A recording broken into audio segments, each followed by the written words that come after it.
안녕하세요. 경기도에서 살고 있는 60세 여성입니다. 하나 있는 아들이 결혼을 해서 가정을 이뤘고 남편을 먼저 보내고 혼자 여생을 보내고 있습니다. 이제부터 제 2의 인생이 시작된 거죠. 제 친구들은 자식들이 가정을 꾸리면 자유의 몸이 된 것이나 다름없으니 앞으로 뭘 할지 생각해 놓으라고 했습니다. 아들을 키우면서 아둥바둥 살다가 혼자가 되니 마음이 허전해지기도 하네요. 친구들 말대로 뭘 해야 할까 고민하던 와중이었습니다. 그런데 한 여자 때문에 전 재산을 다 날리고 알거지가 될 뻔한 아찔한 경험을 했습니다.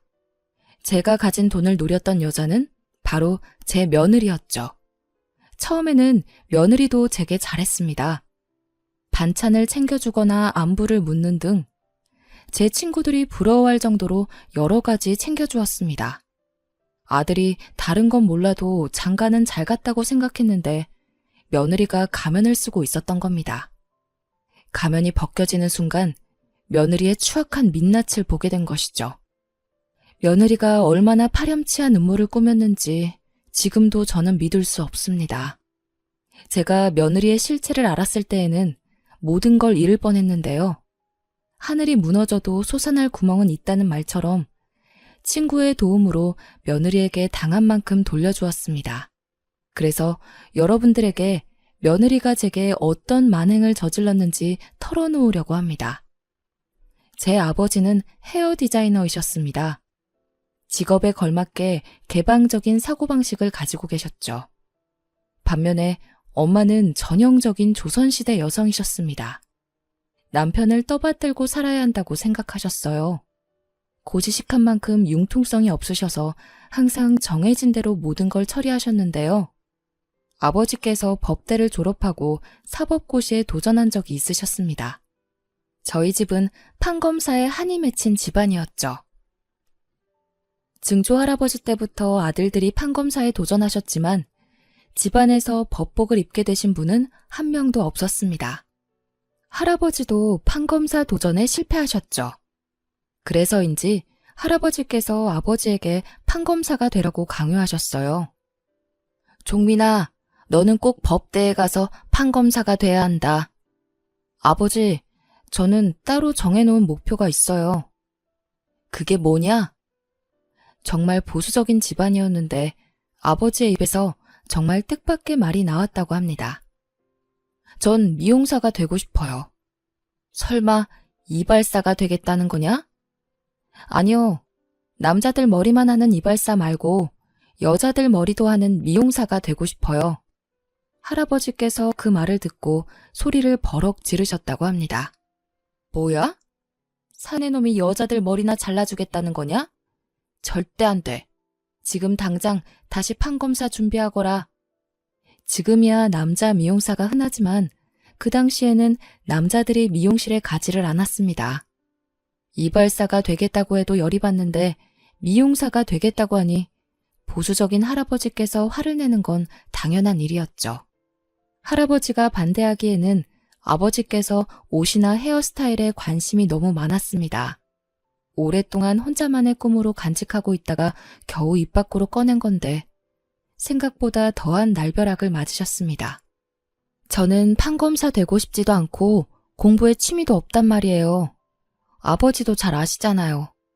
노력해도 안 되면 어쩔 수 없는 일이지만 해보지도 않고 포기하는 건 용납 못한다.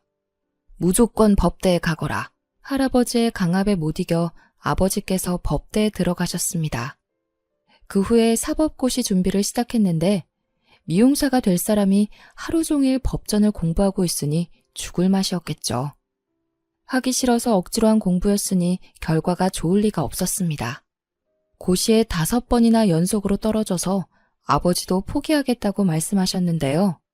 아버지, 이제 그만할게요. 이 정도면 할 만큼 했어요. 전 판검사 체질이 아닌 것 같아요. 좋아. 마지막으로 한 번만 더 해보고 안 되면 포기하거라. 아버지의 마지막 도전도 실패로 끝나자 할아버지께서 아버지를 포기하셨습니다. 늦은 나이였지만 그때부터 아버지께서 미용 공부를 하셔서 헤어 디자이너가 되신 거죠. 아버지는 미용실에서 일하면서 수습 직원으로 들어온 엄마를 만나게 되셨습니다. 고참이었던 아버지가 엄마에게 일을 가르쳐주면서 사이가 가까워졌는데요. 두 분 성격이 너무 달라서 자주 싸웠다고 합니다. 결혼하고 전업주부가 되겠다는 엄마에게 아버지는 지금 하고 있는 일이 아깝지 않냐고 물었습니다. 엄마 성격상 집안 살림은 여자가 하는 일이라고 말했겠죠. 그랬더니 아버지께서 버럭 화를 내면서 첨언을 하셨습니다. 여자라고 꼭 집안일 하라는 법 있어? 요즘 세상에 남자 여자 구분이 따로 있는 것도 아니잖아. 그래도 내조는 여자가 해야죠. 여자가 일하면 누가 집안일 하나요? 집안일이야 같이 하면 되지. 나 참 말이 안 통하네.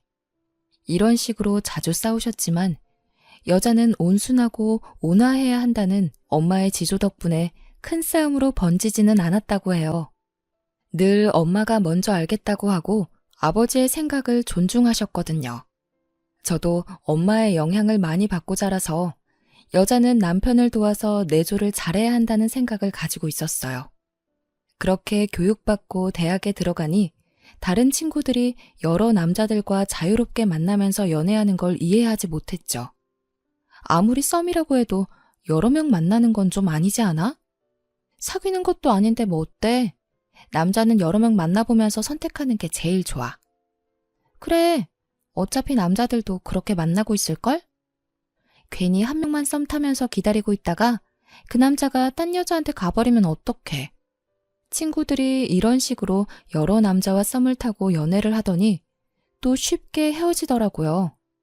썸이라고 해놓고 양다리도 모자라서 동시에 세 다리도 걸치면서 연애하는 친구도 있었습니다.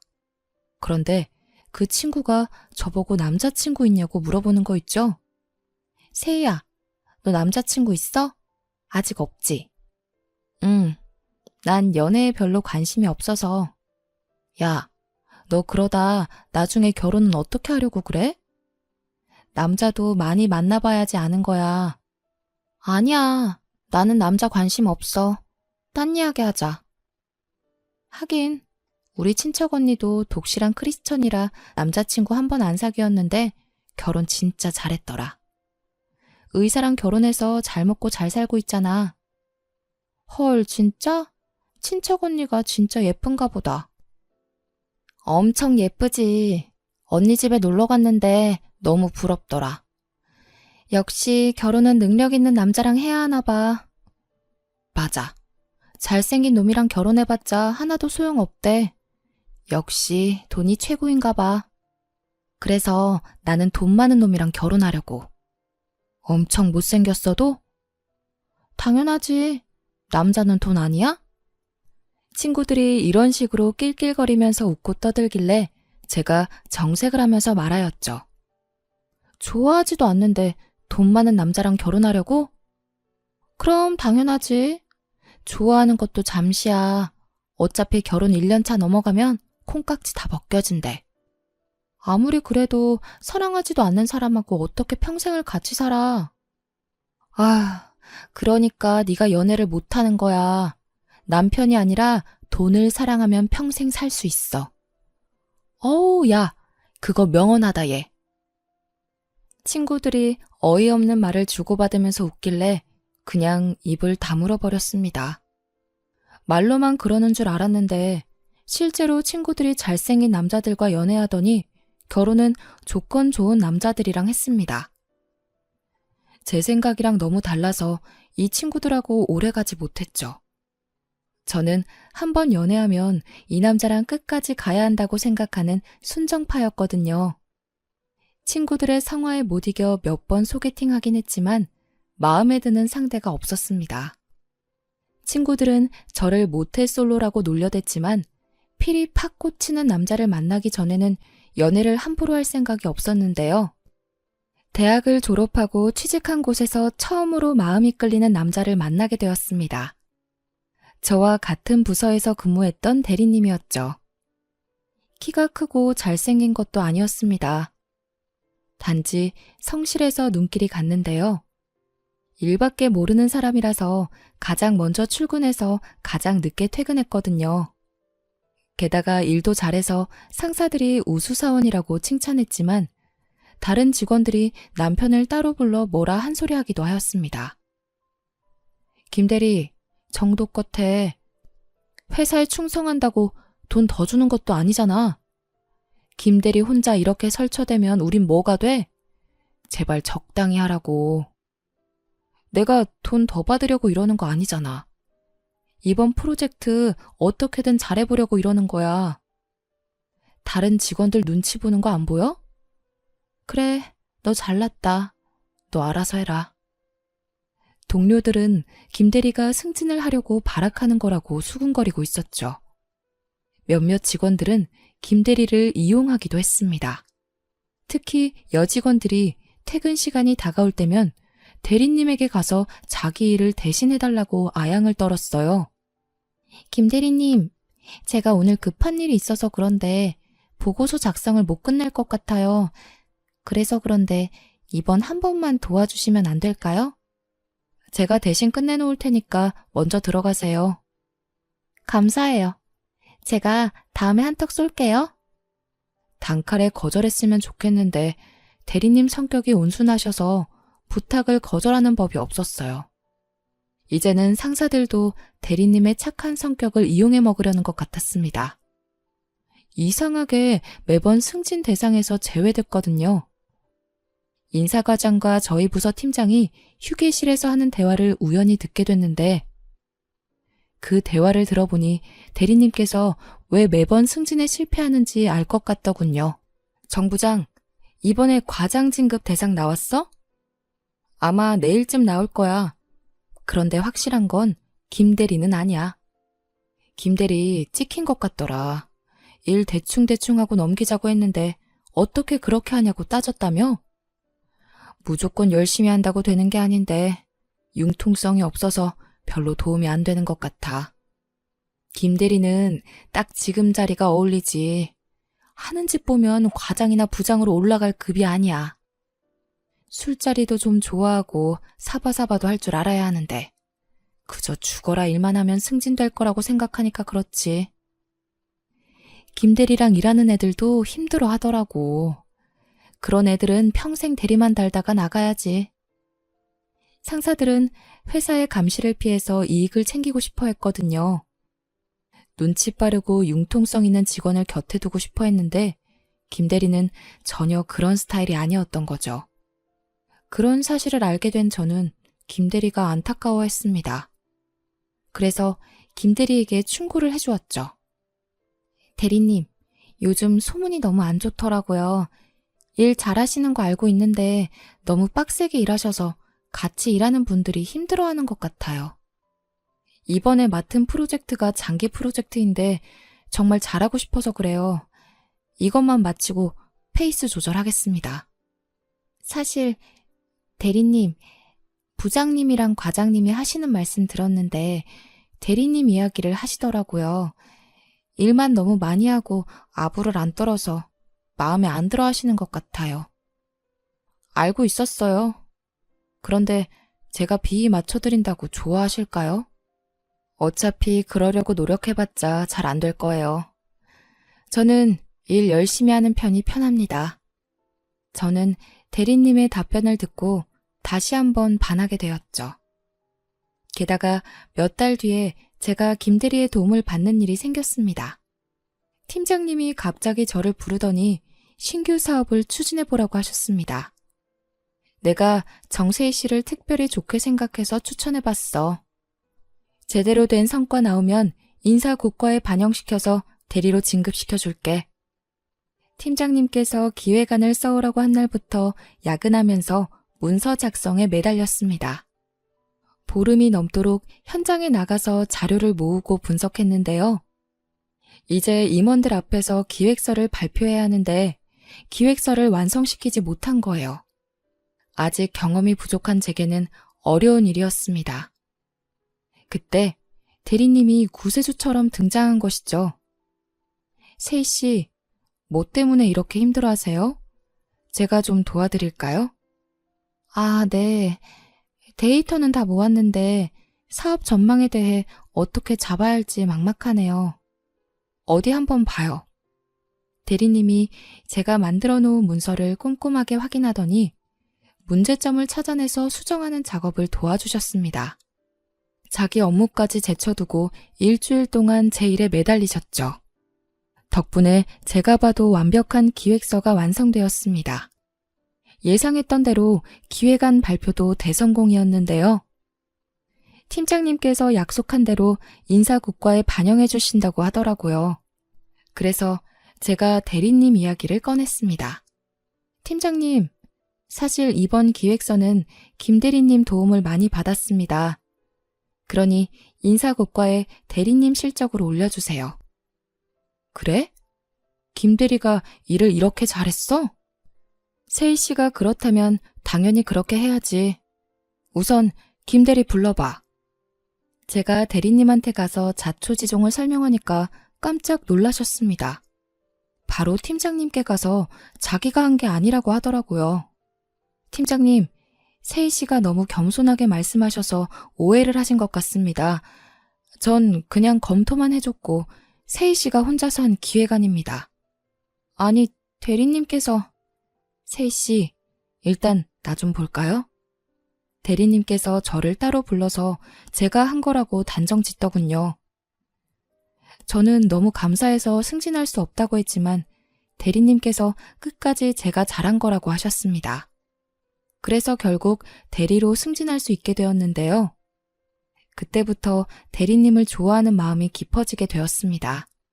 혼자서 짝사랑하다가 음료수와 함께 식사 대접을 하고 싶다는 쪽지로 고백하였죠. 저는 승진할 수 있게 도와주신 일이 아직도 생각난다는 핑계로 대리님과 개인적으로 식사를 하고 연락을 했습니다.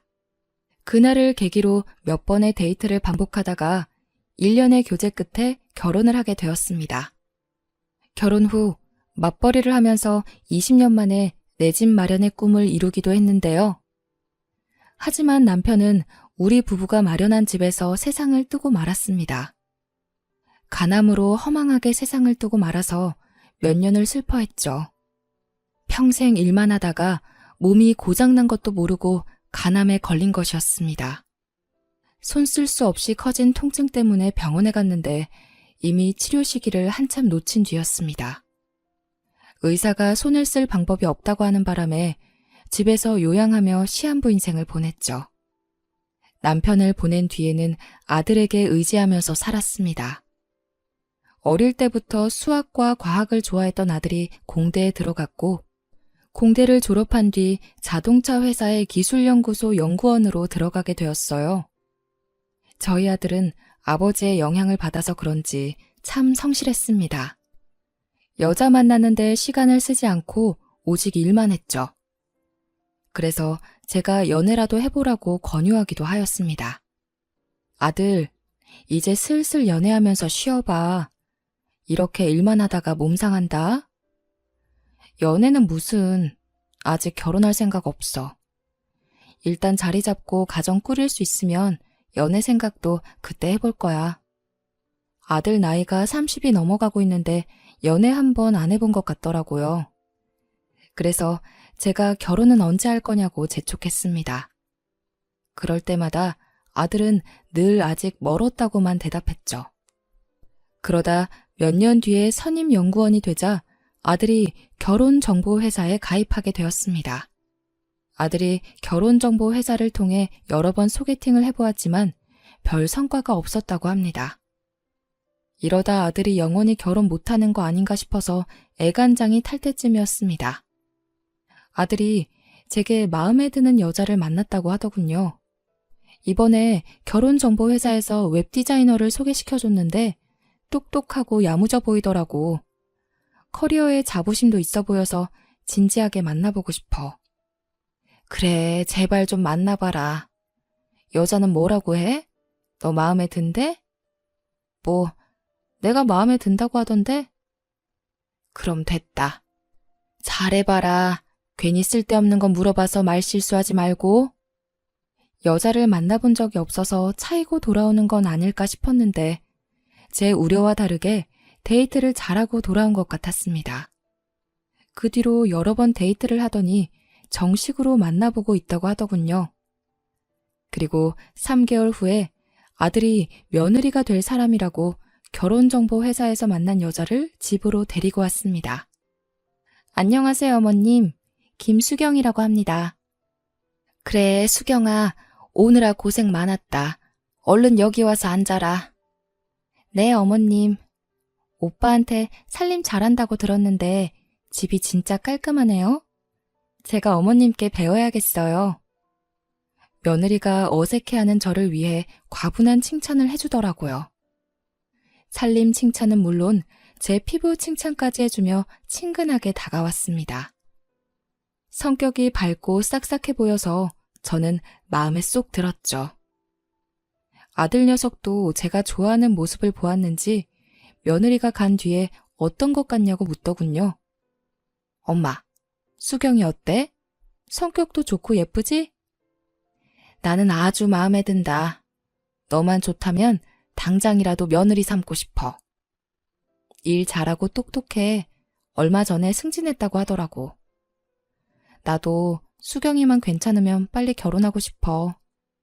그래, 네가 나이도 있으니 될 수 있으면 빨리 해라. 며느리도 아들에게 확신이 있었는지 상견례 자리를 가지자고 했습니다.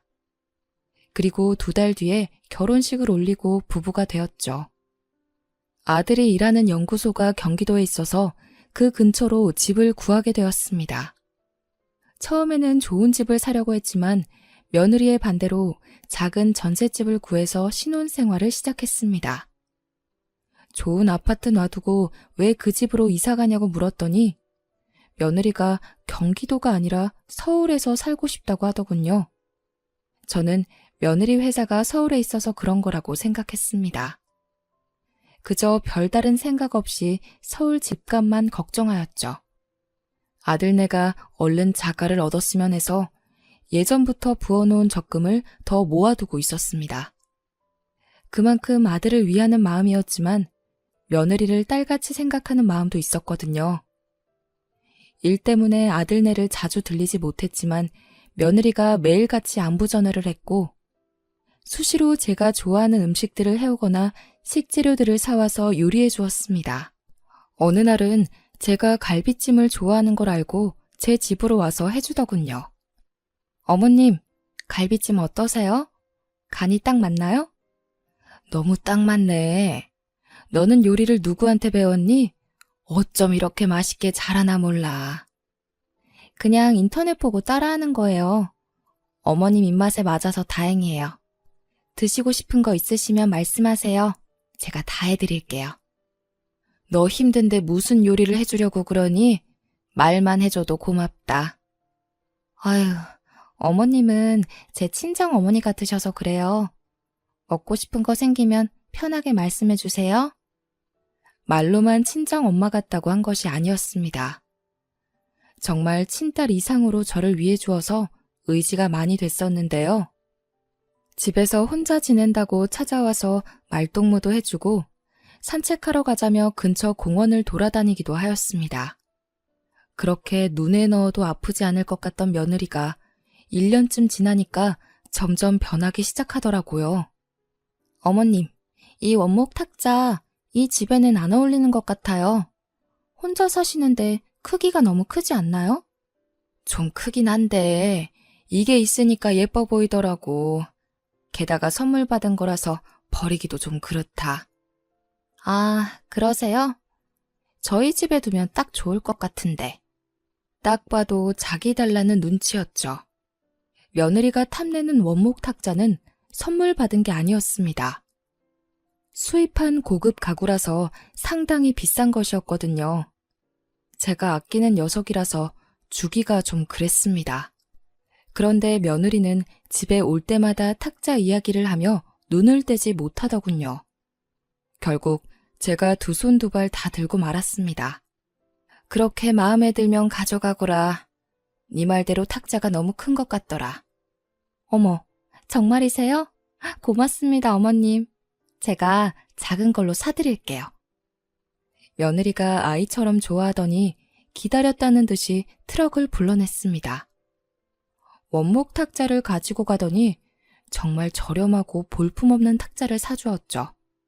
제 물건을 탐내는 건 원목 탁자뿐만이 아니었습니다. 얼마 뒤에 장식장 같은 가구들도 탐내며 이런저런 핑계를 대면서 가지고 가려고 하더라고요. 어머님, 이런 가구는 호흡기에 안 좋대요.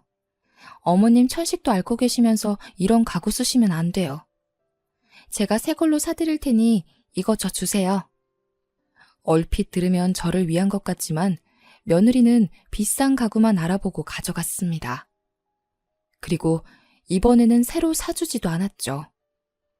장식장 같은 경우는 이따가 없어지니 너무 불편해져서 며느리에게 언제 사주냐고 물어봤습니다. 얘야, 장식장은 언제 사줄 거니? 오랫동안 쓰다가 없으니까 영 불편하다. 아, 맞다. 죄송해요, 어머님. 제가 바빠서 아직 알아보지 못했네요. 지금 중요한 프로젝트를 맡아서 그런데 이 일만 끝내고 가구 보러 가도 괜찮을까요? 아유, 됐다. 내가 알아서 할 테니까 신경 쓰지 마라. 아니에요. 제가 금방 알아볼게요. 조금만 기다려주세요. 진짜로 괜찮다. 회사 일도 바쁠 텐데 괜히 업무 시간에 가구 찾아보면서 눈총 받지 마라. 장식장만 그런 것이 아니었습니다. 새 가구를 사주겠다는 말만 하고 잊어버렸다 바쁘다는 핑계를 대면서 하나도 안 사주더군요.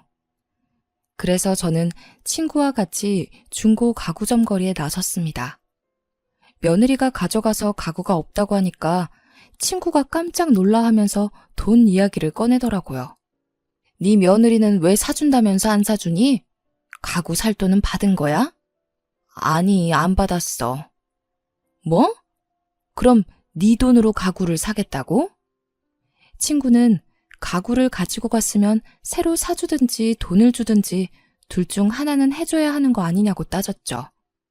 친구 말이 맞았지만 저는 구차하게 굴고 싶지 않아서 제 돈으로 가구를 사고 말았습니다. 친구는 이런 제가 답답하다며 가구를 둘러보는 내내 며느리 험담을 하더라고요.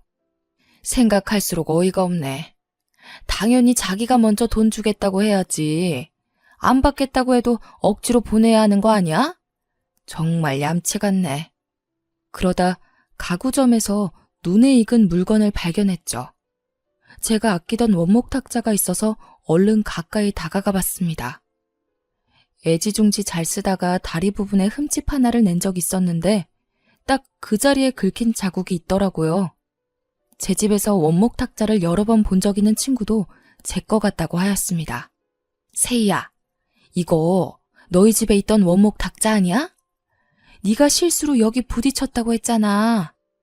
친구와 저는 원목 탁자에 난 흠집을 유심하게 쳐다보면서 제 거가 맞다는 결론을 낼 수밖에 없었습니다.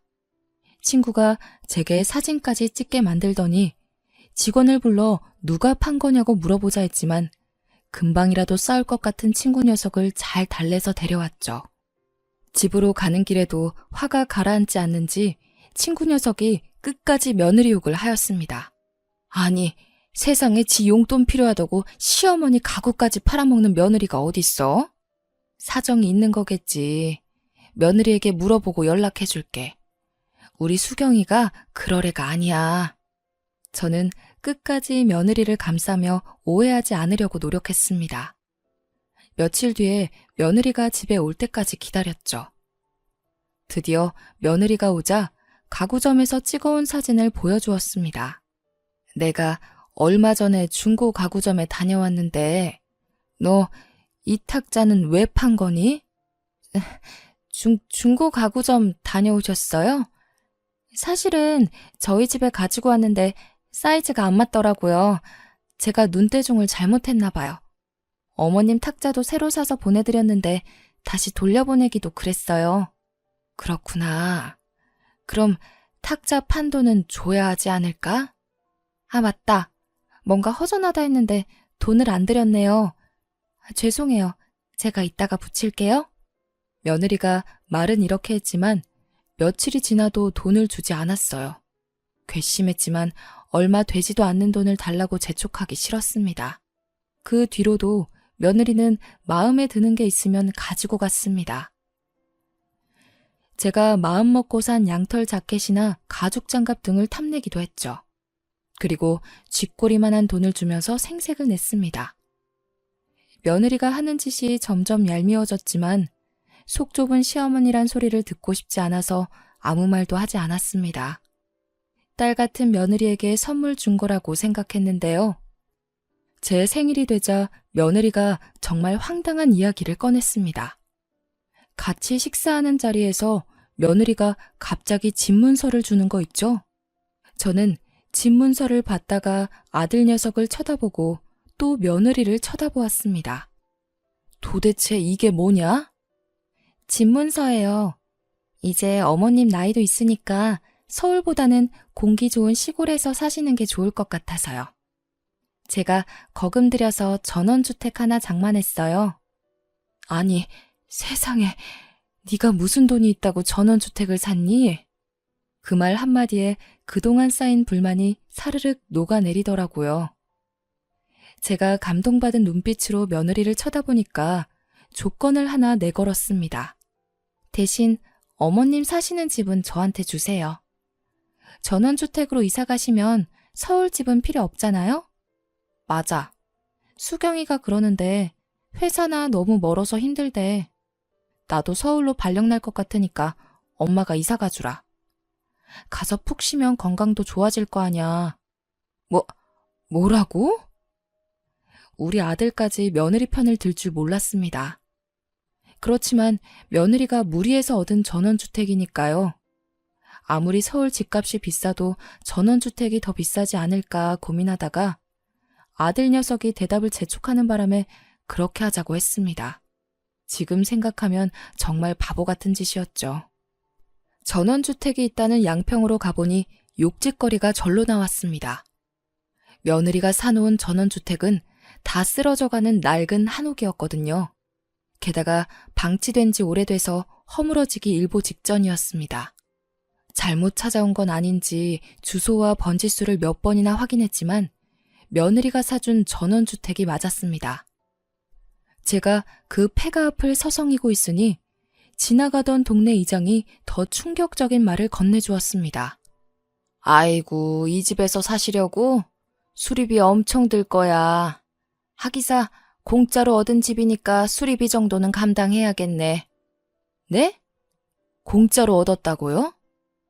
모르셨구나. 집주인이 거의 거저내놨어. 여기서 사람이 죽어서 아무도 안 오려고 했거든. 이장이 하는 말을 들어보니 이 집을 산 사람이 폐가를 보자마자 마을 회관을 찾아왔다고 합니다. 이장에게 집주인을 만나게 해달라고 하더니 대뜸 소문 이야기를 꺼냈다고 하더군요. 여기서 사람이 죽지 않았냐고 거저달라고 우기길래 기억하고 있었다고 합니다.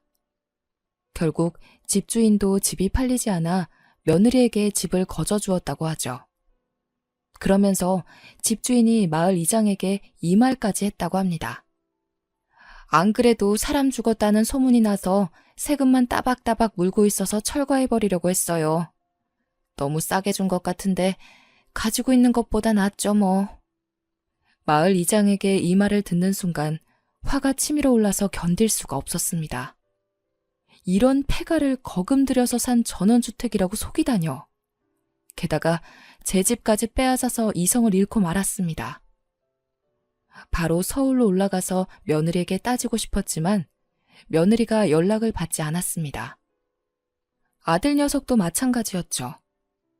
집으로 찾아갔더니 여행을 갔는지 초인종을 눌러도 조용하더군요. 그래서 저는 어차피 팔리지도 않을 테니 폐가부터 수리하기로 했습니다. 이장의 소개로 수리업자부터 만나보았는데요. 수리업자가 집 상태를 꼼꼼하게 확인해 보더니 수리만 해도 2달은 걸릴 거라고 했습니다.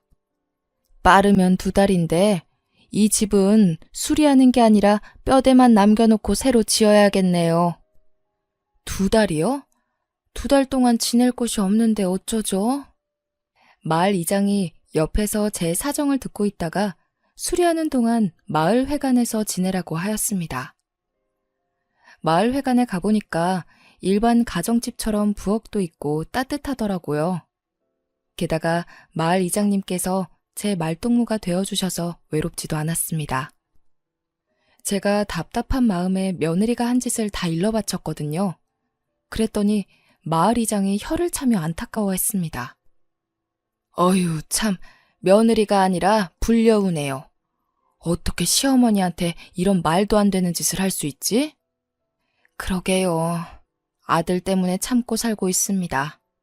괜히 저 때문에 결혼 생활이 괴롭다고 하면 안 되니까요. 이장도 며느리가 아주 이기적인 여자 같다고 혀를 찼습니다. 그런데 며느리가 한 짓은 이뿐만이 아니었습니다. 집수리가 거의 끝날 무렵에 양평으로 저를 찾아온 친구가 충격적인 사실을 알려주었거든요. 얘, 내가 뭘 본지 아니? 너희 며느리 말이야. 두 집 살림을 하는 게 분명한 것 같더라. 동네에 소문이 쫙 났어. 친구가 지인이 사는 빌라에 놀러 갔다가 며느리를 보았다고 하는데요. 빌라에서 낯선 남자랑 같이 나오더니 연인처럼 품에 안겼다고 하죠. 아들 녀석만 모르고 있었지 동네에 소문이 나서 친구의 지인도 며느리를 몰랐지만 딱 봐도 불륜 커플 같았다고 하더군요. 며느리가 잠은 안 자고 가는데 동거남을 매일 보러 오고 평일에는 매일 왔지만 주말에는 오지 않았다는 증언도 들었다고 합니다. 불륜을 목격한 증인도 있겠다.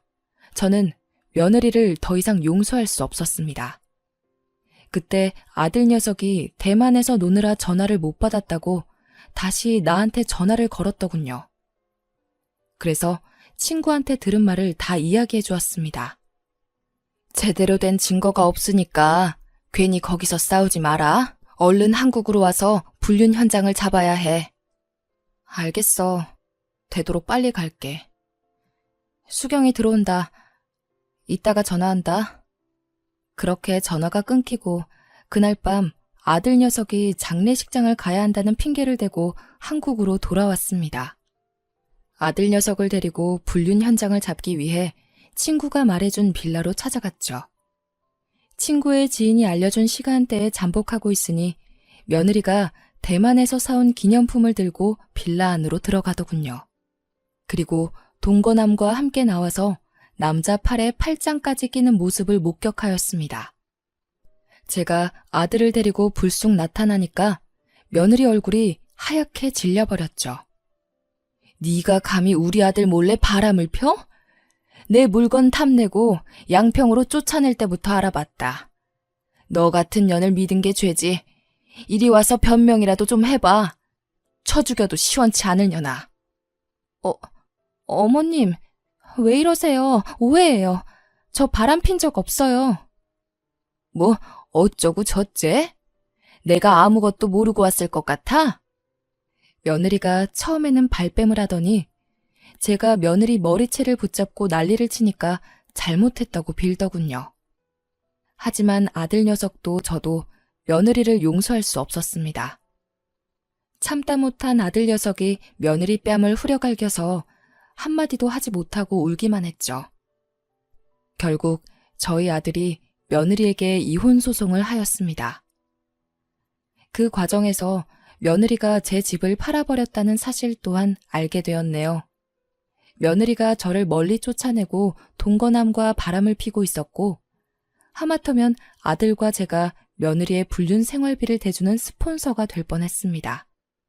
다행히 며느리의 불륜 사실을 잡아내고 위자료와 함께 집을 판 돈까지 돌려받을 수 있었는데요.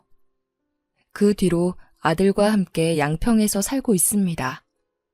아들 녀석이 이혼한 후유증이 커서 회사를 휴직하고 양평에서 잠시 쉬고 싶다고 했거든요. 오랜만에 아들 녀석이랑 삼시세끼를 먹고 산책도 하면서 대화도 많이 나누고 있습니다. 재혼할 생각 있냐고 물어보니까 없다고 하더군요. 재혼은 무슨 재혼이야. 나는 연애할 생각도 없어. 여자들을 못 믿겠어. 수경이가 나한테 이럴 줄 정말 몰랐고. 나는 자기가 모은 돈으로 엄마한테 전원주택을 사준다고 하길래 정말 효녀라고 생각했거든. 그런데 아니었어. 아직까지 엄마 생각하는 척 나한테 생색내던 게 잊혀지지 않아. 아들이 금방이라도 올 것 같길래 연애만 하면서 살라고 말해두었습니다. 저는 똥 밟았다고 생각하려고 하는데 아들 녀석은 아직까지 힘들어하고 있네요. 어떻게 하면 아들 녀석이 금방 회복하고 여자들과 연애하면서 즐길 수 있게 될지 조언해 주시면 좋겠네요. 여기까지 사연 들어주셔서 감사합니다.